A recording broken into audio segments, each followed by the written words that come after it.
We begin, though, this morning with President Biden making headlines here at home with that announcement about marijuana convictions and also that stark warning that the risk of nuclear Armageddon is at its highest point since the Cuban Missile Crisis nearly 60 years ago.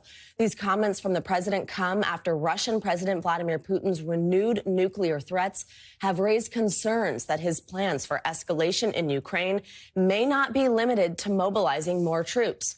For more on all these major developments this morning, we're joined by NBC News White House correspondent Mike Memley. That's also something good for your Friday. He's came here to town and he left me behind. I know, yes. As evidenced by the traffic we were talking about in Manhattan yesterday, the president was here. We've got a lot to talk about. It's so good to see you and have you good to here. Be with you. So first off, of course, let's start with these comments about potential nuclear action here. How serious is this? How worried is the White House? How worried should somebody this morning be seeing this headline? So I've been covering President Biden a long time, as you know, and I've learned one thing, which is when he's speaking at a fundraiser, the reporters are in the room, but the cameras are not rolling. Pay attention, because you often get a much more unguarded President Biden. These comments certainly caught the White House by surprise. But what the president was really speaking to is an interesting dynamic now as Ukraine is really seeing some real momentum on the battlefield. And it's creating, though, some concern in the White House that as Vladimir Putin is under more and more pressure, he's going to take potentially more radical steps. So you've seen the White House publicly in the last few weeks really ratcheting up the rhetoric, talking about the potential for catastrophic consequences should Vladimir Putin resort to nuclear weapons. What the president was saying is there's no way for Vladimir Putin to engage in a small tactical nuclear or potentially chemical attack without there being this kind of Armageddon. So I think this is really a warning both to our own intelligence community, but also especially to the Ukrainians, that we have to be very careful with how we calibrate our approach at this point so that there might be an off-ramp. But the president himself said last night he's not sure that there is an off-ramp for Vladimir Putin. So that's part of what the end game is so sort of mysterious at this point and concerning. So two questions. One, based on what you just said. You mentioned it took the White House by surprise. What does that mean? What type of context does that put this in there at the White House this morning? And also, how do you square this concern with our continued support for Ukraine, a recently announced renewed military aid package? What does that mean? So I actually asked the White House press secretary this the other day, which is how do you calibrate the continued, we've seen over the last few months, right? The U.S. has only ramped up their support, providing more and more advanced weaponry to the Ukrainians. And do you have to calibrate that? Because there's always a fear of provoking the Ukrainian, of the Russians, of course. And what the White House is saying is we make no decisions without closely consulting the Ukrainians at this point. But also our intelligence, frankly, is better about Russia than it is about what sometimes Ukraine is doing on their own. And so that creates an interesting dynamic. But now the White House is obviously, I'm sure there are going to be some calls from allies and wondering what the president might have been referring to at this point. And so it's going to be creating a difficult day for the NSC, for the White House press secretary, in terms of explaining what the president might have been talking about here. Absolutely. That'll be something that you'll be following for us throughout the day. Let's switch gears here, talk about the other news that they made yesterday, these marijuana pardons. Who does this impact? What does it mean? Is there pushback on it? What does this announcement mean? So this was another big surprise. We were not really, frankly, expecting this coming from the White House. There hadn't even been discussions behind the scenes that we were aware of about this. It was something the president talked about in the campaign, though, and there are a lot of Democrats who have wanted him to take this step. So what the president announced is three things. One is for simple possession of marijuana, the president is issuing sort of blanket pardons for anybody who's facing those federal crimes. Again, this is just federal. That's within his prerogative as the president of the United States.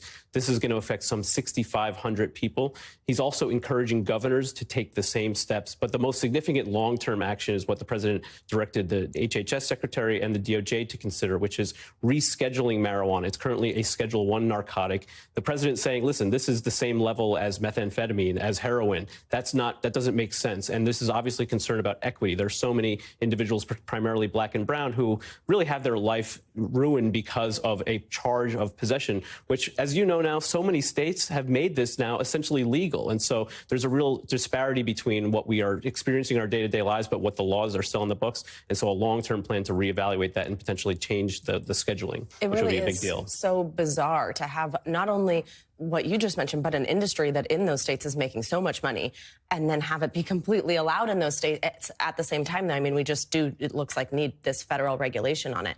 I want to ask you lastly about something. We've talked about this quite a bit, and it is making big headlines this morning. A report in the Washington Post that federal agents think they have enough evidence to charge President Biden's son, Hunter, with tax and gun purchasing crimes. I mean, if that were the case, then that would be up to the U.S. attorney in Delaware to decide whether or not to file charges against him. What does this mean for the president? What are we learning about this? And are we expecting any charges to be filed? So obviously you can expect the White House is treating this very carefully. The White House, the president himself has insisted he has no involvement. In fact, the Justice Department is entirely independent in this matter. He's completely removed from anything involving his son. In fact, even Merrick Garland, the Attorney General, has said he's deferring to the prosecutor in Delaware, the U.S. attorney there, a Trump appointee, by the way, to lead the prosecutorial decisions at this point.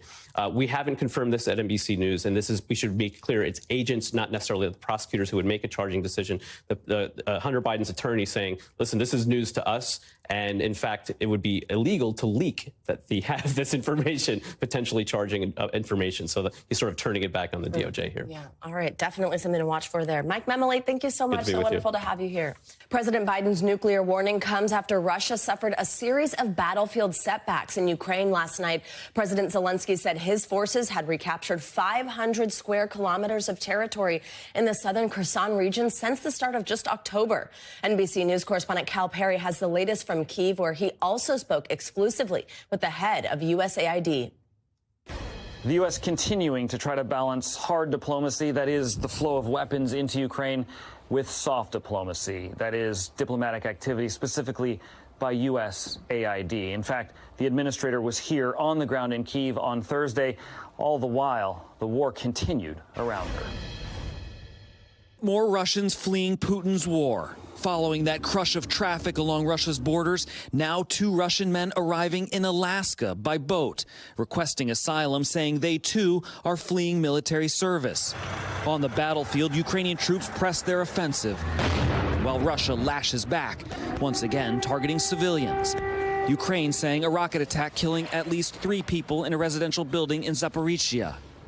While in Kyiv, USAID Administrator Samantha Power here to spearhead the effort to rebuild. The challenges must be immense to rebuild a country while it's fighting a war. Yeah, and I hear a lot of Build Back Better. It's interesting. You start to see this government, and really they've done this from the beginning, but increasingly walking and chewing gum at the same time. Even during our interview, the sounds of war break through. We have provided now more than $25 billion in a combination of military security assistance. All of it coming after that startling report in the New York Times about this deadly car bomb attack in Russia back in August. The victim, Daria Dugina, the daughter of a prominent Russian nationalist. According to the report, U.S. intelligence agencies believe parts of the Ukrainian government authorized her assassination and fear it could widen the war. NBC News has not confirmed the Times report, and the only comment from a senior government official since the report is a suggestion that maybe the Russians were behind the attack. Back to you. All right, Cal Perry, thank you, and stay safe. Let's get more on all this with Jamil Jaffer. He's the founder and executive director of the National Security Institute. Jamil, always great to have you with us. Thanks for your time this morning. So before we dig into the president's warning about this possible nuclear Armageddon, of course, something we're all over this morning, I do first want to play out some comments made last week by National Security Advisor Jake Sullivan about this very issue. We'll talk after. We do not presently see indications about the imminent use of nuclear weapons. We are, of course, monitoring that carefully and staying in close consultation with allies and partners. But this is something that we are attuned to, taking very seriously, and communicating directly with Russia about, including the kind of decisive responses the United States would have if they went down that dark road. So important context there. The White House saying it does not currently see signs that Russia is about to use nuclear weapons. We also just heard from our wonderful correspondent Mike Memoli about the fact that the White House was sort of taken by surprise from these comments from President Biden last night in this sort of closed room. With both of those things in mind, what do you make of these comments by the president and how serious this could be? Well, obviously, the president, Savannah, is deeply concerned that the Russians may use tactical nuclear weapons or chemical or biological weapons, which he also mentioned in the speech last night. And so the question now becomes, what is it the president is hearing? What's the delta between what we heard National Security Advisor Jake Sullivan say there and what message are we communicating to the Russians? Jake Sullivan said we're being very clear about the consequences. The president in the past has said that we'll calibrate our response depending on what Russia does. So, you know, the question is, what are the Russians hearing and what may they do in response? They are under significant pressure. We've seen the losses in Kherson, Kharkiv, other areas, Donetsk. And so, you know, the Ukrainians saying we've got 120 new settlements that we've taken in the last few weeks. So the Russians are under pressure. The question is, are they going to lash out? And is the U.S. effectively deterring any kind of really aggressive move by the Russians, like tactical nuclear weapons or the like? There's been a lot of talk about Moscow potentially using low-yield tactical nuclear weapons in Ukraine, part of what you're discussing here. If it continues to suffer more battlefield setbacks, so like we've seen recently, is it possible for the U.S. and NATO to respond to something like that in a way that doesn't ultimately lead to nuclear war? Are there steps before that? Well, one has to hope that there's a response escalation mechanism that doesn't involve us responding with nuclear weapons. But the fact of the matter is that the goal here has got to be to deter that action before it happens, right? What we don't want is Vladimir Putin even thinking that the use of tactical nuclear weapons would be at all acceptable. The president, I think, and Jake Sullivan have got to make clear, and I think in public, Savannah, make clear that any use of nuclear weapons, tactical or otherwise, would result in an overwhelming response, not just from the United States, but from our European allies. Our European allies need to communicate the same message so that Vladimir Putin knows that he's going to be leaving Ukraine, leaving Crimea, and potentially facing a threat at home if, in fact, he goes down this road of any kind of nuclear weapons. That's what it takes to deter it. You know, and sort of the sort of question of we're going to calibrate our responses, what may be creating ambiguity and making the situation more risky, in my view, Savannah. Absolutely. Now, Jamil, some believe that President Putin sees defeat in Ukraine as a threat to his regime, which he might then equate as a threat to Russia, and therefore justifying the use of nuclear weapons. Of course, this is sort of getting inside his mind, which is not necessarily possible to do. But if you follow that, are there elements within the Russian government or military that are capable of stopping him if he ever reaches that point? I mean, we talk so much about this sort of unchecked power, but what would that look like? Are there people around him who would say, hey, the bigger context of this is not okay? Well, there's sort of that possibility. We've seen Vladimir Putin concerned about his inner circle. We saw some purges early on in the war of folks at the FSB and the like, and so he has stacked the area around him with loyalists. But on any given day, you know, the Russian elites could respond and say, "Look, you're going too far. This is not working out for us. It's not going the way we wanted." And I think in part he's responding to that by getting more aggressive. And so the question becomes, you know, how can he play this out with his adversaries inside Russia? Jamil Jaffer, as always, thank you so much. We appreciate your time today. And now, earlier this morning, the winners of this year's Nobel Peace Prize were announced. The award is being shared with Belarusian human rights activist Ales Bialyatsky, the Russian human rights group Memorial, and the Ukrainian human rights organization Center for Civil Liberties. The Nobel Foundation said they all have, quote, made an outstanding effort to document war crimes, human rights abuses, and the abuse of power. Together, they demonstrate the significance of civil society for peace and democracy. Now, there are new developments this morning following a deadly stabbing spree on the Las Vegas Strip. 2 people were killed and another 6 were injured in the attack. Police say the suspect is 32-year-old Yoni Barrios. He's now facing murder and attempted murder charges this morning. NBC News national correspondent Miguel Almaguer has more. Investigators have a suspect, but they still don't know why he went on a rampage. Police say he was a visitor in Vegas when he carried out the bloody attack on the iconic Strip. Some of the victims are still in the hospital as the investigation continues. Thursday's deadly stabbing with what's described as a large kitchen knife happened just before noon in front of the Wynn Casino.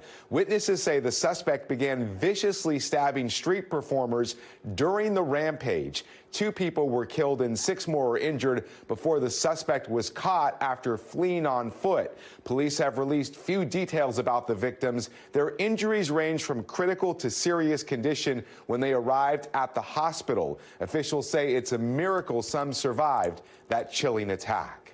Back to you. All right, Miguel Almaguer, thank you so much. And now to the ongoing recovery effort from Hurricane Ian in southwest Florida. This morning, more than 130 are now confirmed dead. This makes Ian the deadliest storm to hit Florida in almost 90 years.